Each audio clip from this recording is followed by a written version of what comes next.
RDC est une et indivisible. De la population et de tout le monde, c'est qu'il faut tout arrêter pour faire face à cette situation. Et que nous ferons de cette terre richement bénie un réel havre de paix, de prospérité et de progrès social.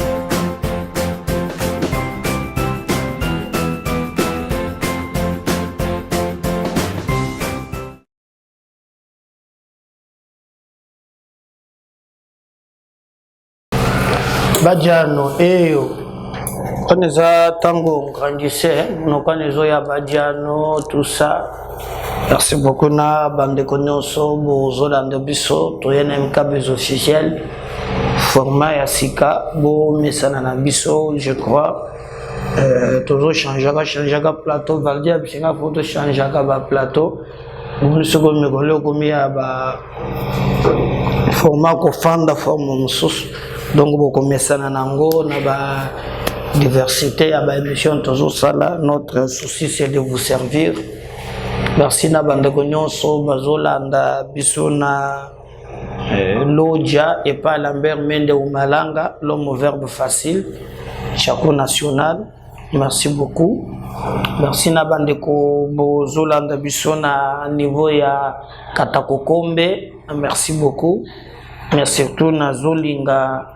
Na pesa mpe mbote bato bazola ndangai na Bujumbura même bato na na Rwanda so na ba Rwanda to na problème te to na problème de na Kagame na moni kutunde ko moko asabalaki basalaki libala mwasi na ya rwandaise basali tout makambo ko mana soka famille ya mobali ya boye congolais jamais biso to ko bala rwandaise te donc communauté problème ya peuple non eza le problème est vraiment que tala kaka peuple te.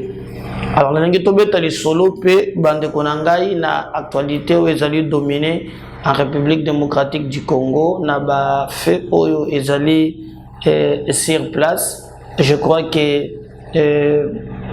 makambo kozala très bien ngana bino tous allons échanger tout autour ya ba dossier wana si on regarde réellement ndenge makambo etambolaka ya ba question sengeli tomituna tokobeta lisolo na bino na makambo ezoleka actuellement sur le plan sécuritaire. Il y a beaucoup ya ba confusion oyo ezali kolobama tozoyeba te pourquoi confusion wana bazali ko entretenir yango. Est-ce que gouvernement na biso bakutani na ba M23 est-ce que ba sololaki bokoye ba vérité na émission ya mokolo ya lelo? Alors depuis bato même bakufaki na Kishishi nombre ya bato bakufi différence ezo monana Monisco azana kati ya kokitisa bato Monisco zoloba 130 quelques. Je ne sais pas quand il parle de 130 quelques, il parle de... Même sur Yakitisi, même 10 Congolais, quand on est déjà au-delà, il y a 100 quelques au bateau Bakoufi, et que Bango, au lieu de ça, vraie information, Bazo c'est toujours information contre Congo, mais Bazale quoi appuyer Rwanda. Vous vous souvenez, c'est toujours la Monisco qui nous avait dit que non, Tomé Kokobundana, M23, te, Bazana Chingoma Chiamwambui. Donc, tokoki ko bunda na bango, bitumba tepe, tokoki ko longa bango te. Donc, il nous faut vraiment tout sala musala oyo longo bani na ndenge makambo ezali ko tambola. Donc, c'est aujourd'hui même au Monisco. Quand nous, tozoloba ki bato bakufi 300, Monisco, lui, nous parle maintenant au-delà même des alobi bato bakufi bazaka 100 quelque pas 300. Donc aye les sous ko apporter soutien na bande kona bango ya ba Rwandais tokobeta masolo wana mokolo ya lelo bande kona nga tokobeta lisusu lisolo boyebi ke ordonnance présidentielle oyo bandaki ko talisa makambo ya ba nomination. Il y a un mandataire à niveau, il y a CNSS. Alors, il se pose un peu un problème. Quel est le petit problème? Le problème est que Bato Oyo bazalaki nommé na ordonnance wana ezali bato wana nde baza notifié te pona nini parce que CNSS eza nango vraiment batravailleur bato bakotizaka kuna batravailleur bato vraiment basalaka na syndicat na bango. Alors lorsque le président azwaki ordonnance wana tomoni ke bazwaki bato baza batravailleur te même na basyndicat na bango te. Alors après avoir les ordonnances baye komona ke mbeba moko ezali. C'est ainsi que le président de la République ye moko atali mwa mbeba wana a corrigé bakomeli batravailleur bakomeli syndicat na bango baponi bato mibale. Nalingi na pesa précision awa bato bayokanga bien na bato mibale wana oyo banome bango 1 moko za IDPS côté ba politique moko aza ya Julien Paluku, mais les deux autres bazali moko auti na ngambo ya ba syndicat moko auti na ngambo ya ba travailleurs, parce que ce sont les travailleurs qui cotisent. Ceux qui bango ba cotiser te moyen ba meka ko faire vivre loko wana ezate. Donc na moni parti moko ya Tenazi Matenda basali on s'attaquer na ministre ya travail bien qu'il est de l'AFDC mais ça faux et archi faux na bato baza 4 mibale bauti na bato ya misala ba travers na syndicat na bango, les deux autres bauti na ngambo ya IDPS na ngambo ya Paluku Julien na parti bango soki Birek baye bazomona ke ministre ya travail a posé ba ye moko d'une manière personnelle ba mikosi. On a linga kina na pesa bino mwa éclaircissement wana po boye ba yango. Alors tokobeta lisolo bande kondenge to bandaki koloba na bino. En tout cas situation ezali un peu que préoccupé biso ezali situation sécuritaire. Confusion moko et bimi. Confusion ezandengeni. D'ailleurs, lors de cette émission, na kochela bino bilili wana délégation moko ya makasi ya armée na biso ezali pe accompagné même na bateau ya Monisco ba se déplaçaki bakomaki ti na Kibumba kuna bakendaki ko se rassurer baye bakoma makambo ezoleka sur terrain. J'avais dit na mission eleksalaki ya oyo tukolekake eza pona ko démentir bato bakanisaki la fois passée na lebeke non ozokosa biso Kibumba ba Rwandais baza kuna non délégation na kolakisa bino eza na Kibumba pona ba évaluer situation sécuritaire. Vous le savez très bien que na mikolo tukoluka awa ba chef d'état na niveau ya sous-région balobaki na ba M23 to baka ba Rwandais ba se retirer pour soki bango ba se retirer te bakozwa ba soda oyo baye pote balongola bango na makasi. Mais jusqu'à présent il est comme mon salamaki ezate. Alors Monisco yemoko sur terrain à Kendaki na bango parce que les informations de notre possession bazana kati ya koluka ba déclencher maintenant ba opération militaire sur terrain et que ba militaire oyo ya Rwanda ba ya baza disponible ba kondima baye banakotika minduki bango moko bakende parce qu'il n'y a pas de négociation. Je veux préciser très bien parce que na moni manipulation et koti. Ezana ba militaire rwandais ba musus na ndenge na bango moko basi balobaki ke balembi bakoki kaka kobunda te. Hormis ba négociation oyo ba Rwandais na Kagame bazoluka Mais il y a des gens qui sont prêts même na bango moko batika minduki bakende. Alors dans ces cas-là, et bengami pote basala musala o elongo bani.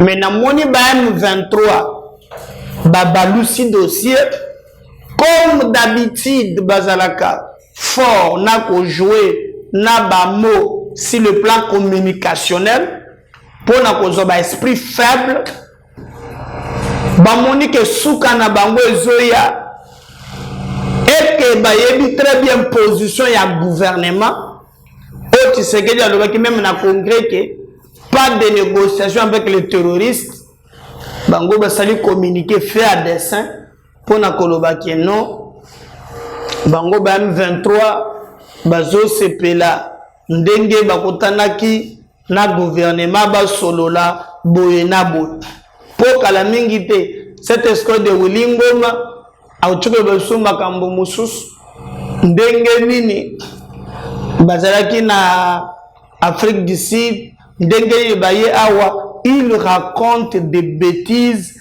dans le seul objectif il y a que désorienter ba esprit faible.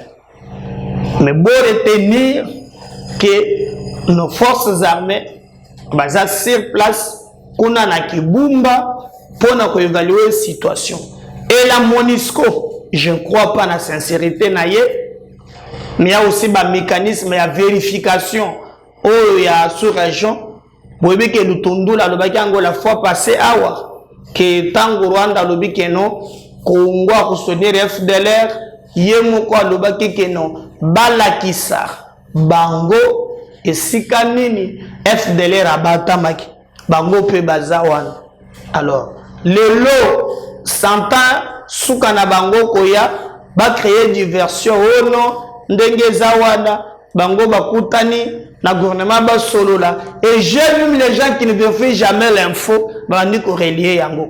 Il n'y a pas eu de autorité ou politique bazali. Au contraire, il y a une délégation, il y a force de défense, il y a République démocratique du Congo, bazana Kibumba et bazali ko planifier comment désarmer oyo bakolinga na kati ya ba Rwandais wana keno bachika mboka na biso babwaka minduki peut-être ke bazobanga Kagame kuna kende ko kata bango mitu et MONUSCO ya lobi ki azo supporter garant pour te aluka ndenge nini ya ko récupérer minduki na pena ko désarmer bayeba ko zala na volonté wana vraiment ezali likambo ya passe mais alors na yina loba mingi te. Je vais vous laisser d'abord Botala na Kibumba ndenge nini ba soda na biso bakotaki Botala condition makambo na elekelaki et après nous allons revenir pour te continuer na émission na biso na mokolo lelo na chaîne na bino bolinga kamingi MKBZ officiel.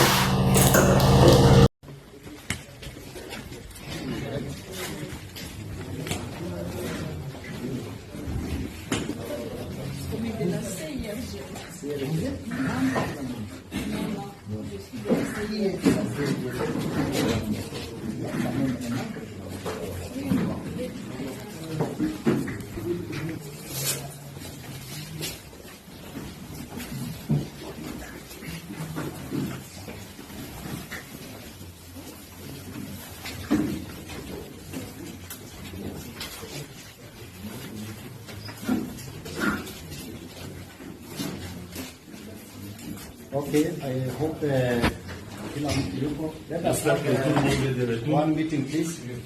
We are co-chairing this meeting with the Colonel Imani. Nous sommes en train de co-présider cette réunion avec le Colonel Imani. I believe that we have had an opportunity de ressasser nos pensées, nos idées. And what has been discussed. Et ce qui a été échangé ici. And I want to thank the team from M23. Je vais remercier l'équipe de R23 et tout le monde. Because I've seen respect. Je vis le respect mutuel. I have not seen somebody shouting. Je n'ai vu personne crier sur l'autre. And that is the spirit, and I would encourage. C'est l'esprit que j'aimerais encourager. I note so that the Congolese people, because today we have to issue a press release. Les Congolais aujourd'hui, nous allons avoir. Person is here. Also, our media, they are here. what we have agreed upon. En communiquer sur ce que nous allons nous mettre That is the d'accord. money. C'est le souhait Kuna des mtu anataka Congolais. masukumani. Personne ne veut de problème. Basi kwa hivyo nadhani kama imani ndio kuitisha 5 minutes break. Quand Imani vous avez demandé Yes, ça, in qu'il nous summary. propose, Alafu vous pouvez nous dire en quelques mots et puis on... Thank you, sir. Merci, mon général.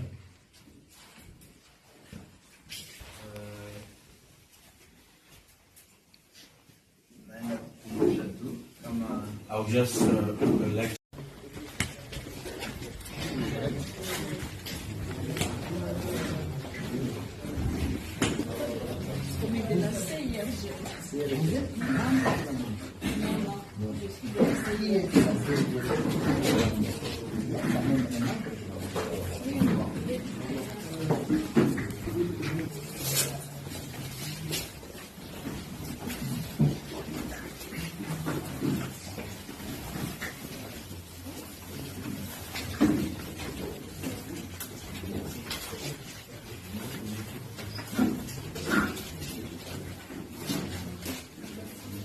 Okay, I hope kila mtu yuko. Let us J'espère have que tout le monde est de retour. one meeting please.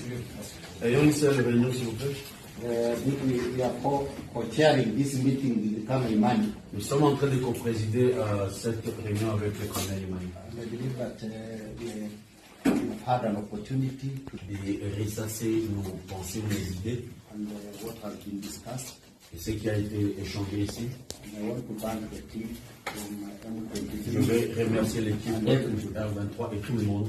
because I've seen respect in all of us. Je vis le respect mutuel. I have not seen somebody shouting, Je n'ai vu personne crier sur l'autre. and that is the spirit, and I would encourage. C'est l'esprit que je voulais encourager. I note so that the Congolese people, because today we have to issue a press release. Les Congolais, aujourd'hui, nous allons This avoir person is here, also our media, they are here.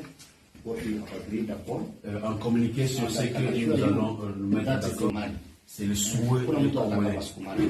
Personne ne veut de problème. Basi kwa hivyo nadhani kama imani ndio kuitisha 5 minutes break. Quand Imani vous avez demandé Yes, ça, in qu'il nous summary. propose, Alafu vous pouvez nous dire en quelques mots et puis on... Thank you, sir. Merci, mon général.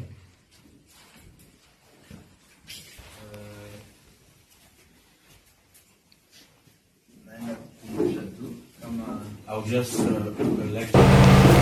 wana bolandi ezali basoda ndenge nini bango bakitelaki kuna, mais il faut aussi éclaircissement.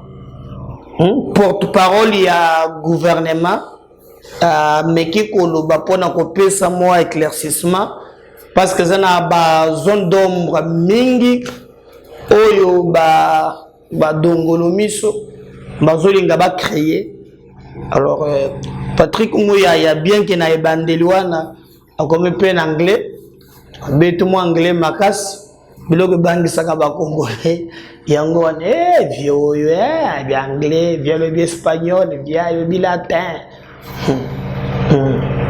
et tout ça na professeur na biso qui nous donne l'organisation en compétence judiciaire ultra petita.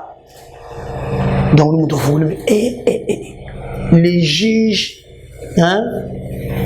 azali kozala saisi ultra petita. On a latin. Vieille latin. Ndeko nanga kodubanga biloko anate. Abiloko bimisangola. So moneka yindi na se sike makambo mosusu ezawana. Mais to moneka même Patrick Moyaya explique. Anglais zaka muka ebande, le reste c'est en français. Où vraiment bazali ko expliquer situation réelle où ils ont les cana est nombre ya ba mort oyo Monisco azali ko likabimisa exactitude et les opérations ndenge nini ekobandaka kozalaka, parce que beaucoup de gens ne comprennent pas que sur terrain makambo ezali ko évoluer sur terrain. Monguna soutenu par le Rwanda a la difficulté de comprendre. Est-ce que vous savez que l'objectif ya Kagame c'est là que Goma et que babanda qu'on négocier. Mais vous avez vu, contre toute attente, pour la première fois, que Kagame abanda bilobela, escroc ya olingo, babanda qu'on manipule l'opinion, Monisco à côté na danse, tout le monde réuni. Alors, on doit comprendre que ezali eloko nini moto ezali kosala. Mais nous disons toujours que biso to peut saka armée na biso makas peut te croire que armée na biso bazana makoki ya ko défendre mboka na biso peut ko relever défi. Moi à mon humble avis nalobaka toujours sali ya Congo ko ta na Rwanda te na Uganda te sali ya Congo ko ta na biso moko ba Congolais. Alors le ministre il y a communication Patrick Mouyaya nous explique Tolanda ce qu'il dit et nous allons revenir maintenant juste après pour te continuer l'émission Nabiso Mokolo ya Lelo. To support M23, we're going to speak clearly just the way the United States is doing, because by pointing Rwanda clearly, it's not just about asking them to stop supporting M23, it's about asking them to remove their troops, and it's about sanction. That's why we bring this white paper, which is a book when you can find elements, you can find documents. It can be used to ask Rwandese people, you guys have to leave, you guys have to stop with this. We know that in the coming days, maybe finally the report of UN expert will be published, and we hope that at that moment, all different countries, especially from the Security Council, will act effectively against Rwanda, and then we can see what we want coming back, peace for our people, and at the top of the peace, justice. We think that now the only way we can stop the violence in the east of Democratic Republic of Congo is to bring justice, and international justice will be good for everyone. Thank you. Voilà, il y a une autre question en français pour terminer. Madame Élisée Odia, allez-y rapidement. Venez par ici, s'il vous plaît.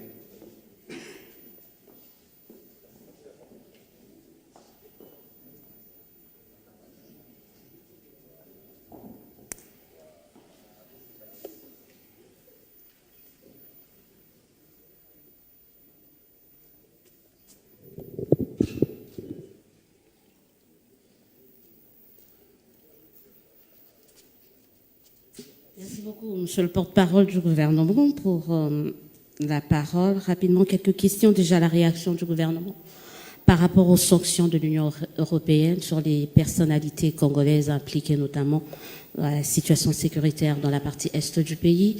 Et l'autre question, c'est par rapport au massacre de Kichiché. Le nombre, en tout cas, le gouvernement parlait de près de 300 morts, 272, si je ne me trompe pas, alors que le Bureau conjoint des Nations Unies parle de 131 morts. Juste savoir sur quoi s'est basé le gouvernement pour essayer d'arriver à ce chiffre-là qui, on peut le voir, constitue un grand écart avec les chiffres présentés par le Bureau conjoint des Nations Unies et la MONUSCO. Et peut-être une dernière question avec le M23. Aujourd'hui, le M23 décide de se retirer des zones occupées. Le gouvernement va négocier parce qu'il a posé des conditions. Si ce retrait est acté, sur quelle base comptez-vous négocier avec le M23? En d'autres termes, quelle va être la contrepartie du gouvernement congolais au M23? Merci. Quelles sont les réactions sur les sanctions? Eh bien, les sanctions sont toujours bonnes dès lors qu'elles peuvent aider à régler les problèmes, à éviter que les mâles ne se répètent. Nous espérons que l'Union européenne ira plus loin en sanctionnant le Rwanda, mais malheureusement, ce qui s'est passé la semaine dernière a été très mal perçu en République démocratique du Congo, et à raison, parce que l'Union européenne est au courant des agissements du Rwanda en RDC. Elle aurait pu retenir ou elle aurait pu geler l'assistance qui était prévue depuis de longs mois, mais bon, il semble que c'est la diplomatie. Nous espérons que le moment venu, l'Union européenne tirera les conséquences, y compris pour ce qui concerne le Rwanda et pour tout ce qui concerne tous les officiers qui sont concernés par les massacres qui ont eu lieu en l'Est de la République démocratique du Congo. Et donc les sanctions sont les bienvenues, nous espérons qu'elles pourront encore venir davantage de l'autre côté. Sur le massacre de Kishiché, même le rapport du bureau conjoint le dit, personne n'a eu accès. Donc, ce sont des différents témoignages qui ont été récoltés. La source du gouvernement, initialement, nous parlions de plus de 100 morts, mais vous avez vu dans la salle, il y a des représentants de communautés locales, parce que les communautés sont organisées en Barza, et régulièrement, donc, ils ont reçu des témoignages, ils ont reçu des éléments de communauté ou des chefs qui étaient à Bambo et à Kishiché, qui ont donné ces chiffres qui dépassent les 250 morts. En réalité, on aura du mal à savoir combien des compatriotes ont été tués ces jours-là. C'était une expédition punitive. Je pense que les termes du communiqué de la MONUSCO les renseignent de manière claire. Et on a tué aveuglement, on a brûlé, on a utilisé des armes blanches, on a utilisé les armes létales, une vraie barbarie. Et donc nous espérons que dans le jour qui vienne, que ce soit les enquêteurs de la MONUSCO ou les nôtres, pourront avoir accès sur le site des Kishiché, aller voir, parce que les compatriotes qui sont décédés, comme je l'ai dit tout à l'heure, méritent d'avoir des sépultures et méritent de voir leurs bourreaux être traduits en justice. Des témoignages qui nous sont parvenus disent que certains qui ont opéré parlaient anglais. Il est clair qu'il y a eu implication de l'armée rwandaise dans les massacres qui s'est passé à Kishiché, parce que c'était un massacre qui a été fait en représailles. Alors, vous parlez de la question du M23. Écoutez, le M23 a un porte-parole qui s'appelle Paul Kagame, c'est bien connu. La preuve, dans toutes les grandes réunions, c'est le Rwanda qui s'engage pour la partie qui concerne le M23. Nous avons souscrit à 2 plans. D'abord à Nairobi, ensuite à Luanda, ensuite à New York avec le président Macron, ensuite au mini-sommet de Luanda, et dans les jours qui viennent, sûrement qu'il y aura une réunion en marge du sommet États-Unis-Afrique à Washington sur le sujet. Nous espérons que le président Kagame va finalement entendre raison et faire sa part en retirant ses troupes, parce que les M23 n'existent pas en dehors des RDF.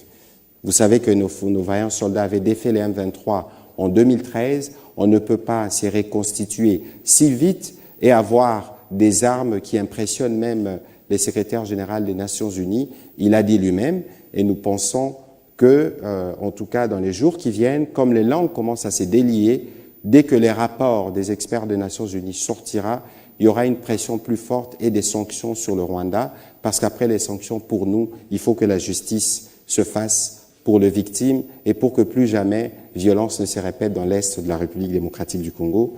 Je pense avoir répondu à vos questions. La contrepartie du gouvernement congolais en cas de négociation, Il faut d'abord, en tous les cas, il n'y a pas de négociations à avoir avec un groupe terroriste. Je crois que Wana Bolandi est ministre, n'a pas communication et médias, mais l'actualité aussi reste dominée. 137 morts na niveau ya Assemblée nationale, débat ezali koleka mwa mingi, ba député à Kinshasa ba telemi, député nyonso azali koleka maintenant tirer drap de son côté. Na moni même Ogika Longi a telemi alobi au président esengeli ba député so Kinshasa ba telema ba ya liboso na ngato lo bambala moko mboso arikadra alobi sala makabongo te yo lo bakaka yo moko. Alors nous regrettons, nous présentons toujours ma condoléances à Nabiso, bien, Namukili Mobimba, catastrophe naturelle de Salamaka. Oui, nous reconnaissons, mais oui, Abiso, c'est de l'incompétence notoire. Il y a Otomoni, Montobabengi, Gentini. Pour d'abord, Gentini, il y a bien le quoi qu'on s'alatel. Alors, vous regardez la tongue, Batumboule bêtes, tout ça. Le loza, mon colonel Dodi, le loza, mercredi. Tokozela godé poiti dimanche ala tangelingeli bakanga photo bacha na Facebook. En fait bazana musala ya kosala la Kinshasa te ata eloko moko. Alors otala Sénégal qui na Assemblée nationale na likambo wana maintenant Ogika Longi alobi il déclare que non babenge sa ministre à finance. Selon le ministre à finance mutazo bloqué mbongo pour na bata ba tête érosive. Il y a des têtes il y a érosif, ils ont pour Kinshasa, mais même les écrous d'évacuation il y a maille, batongi les colonnes à Yango. Alors ils ont dit que le ministre des Finances Nicolas Kazadi, il y a infrastructure, le ministre il y a suka zero na ba ministre nyonso nde ya infrastructure wana zero moko nanu na mona te oyoko motisele moto abomba rien na yebaka pourquoi te mais ba bengi bango na assemblée avant ba clôturer session. Ensuite on revient juste après cet élément.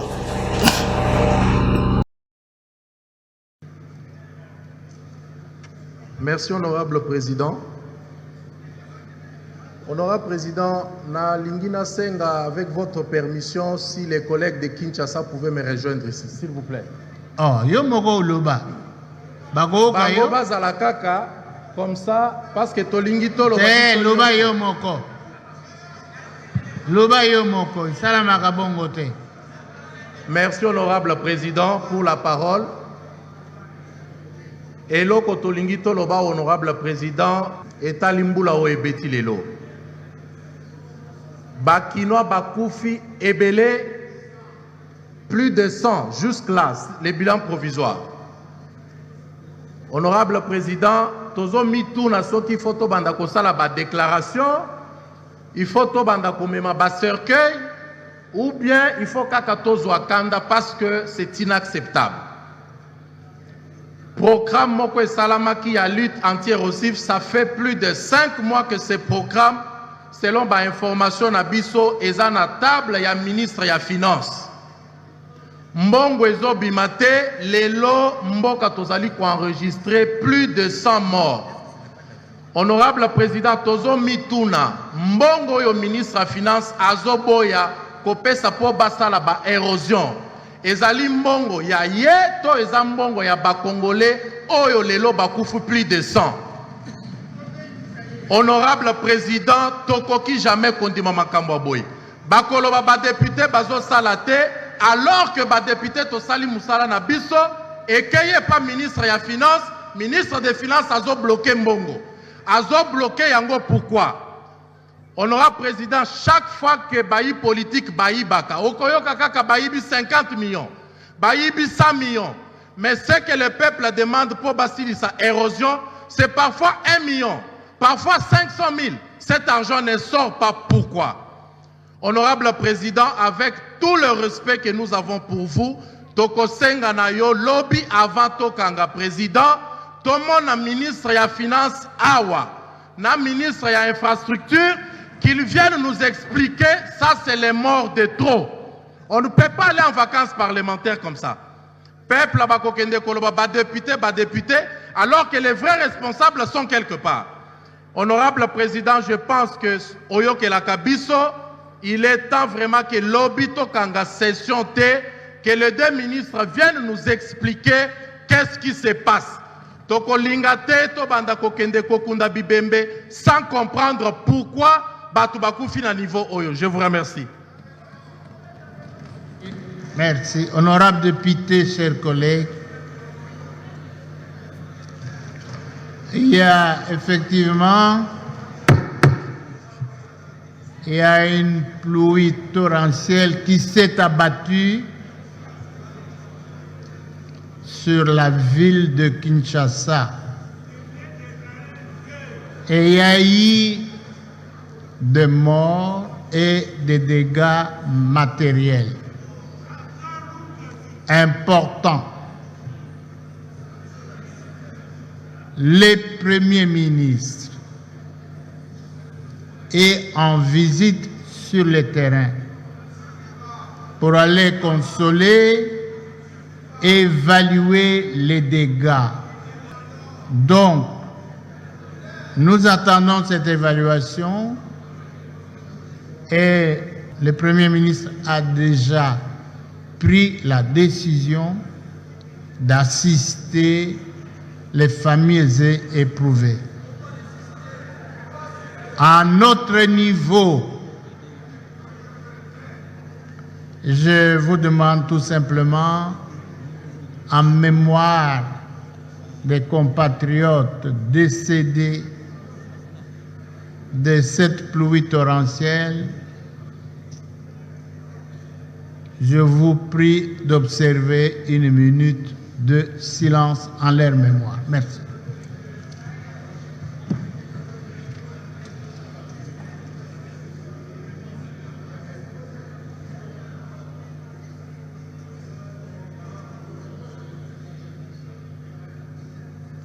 Merci, chers collègues. Asseyons-nous. Voilà. Je crois que wana bolandi ango ndenge ezaleli. Alors je vais un peu na vana chité na sala moi précision moko na makambo etali makambo ya communière Gilles Alingeti et les autres. On me dit qu'il y a société moko AVZ. Selon mes informations na Zoluka, apparemment il y a un goût sur roche. Bon, je vais d'abord parler de Nadel Kayinda. Je vais d'abord le ministre Clément Kouete Oyazalaki Liboso. Parce qu'il y a une confusion et côté tantôt c'est on prend des histoires et Salamaki avant, on les ramène sur Adel. Mais le vrai problème est Zali, comment Batu Bakoki Kozala, Bazo côté la société Oyazo Mounsa intérêt à la République. Même na bato ya pourcentage ya zopes ezoko kanate. Et vous voyez l'agitation et détermination, il y a Elingeti, tu comprends, il y a un sur roche. Le vrai problème est que la vérité arrive. Tout la politique, il y a mensonge, il y a manipulation, il y a positionnement personnel. Avec le temps, je peux vous dire, Nalikambo Bozo Mona, agitation, justice, salaboy, tout ça est faux et archi faux. Attendons la vérité Koya, et moi je peux vous dire que c'est juste manipulation intox pour le remaniement gouvernemental est en place. Je reviens encore dans le numéro Moussous. Restez branchés dans le câble officiel, à tout à l'heure. Bye.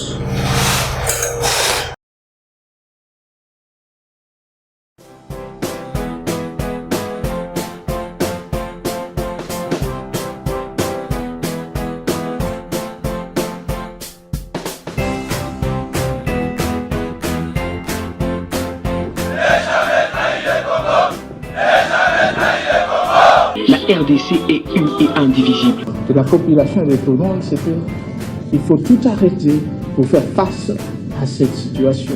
Et que nous ferons de cette terre richement bénie un réel havre de paix, de prospérité et de progrès social.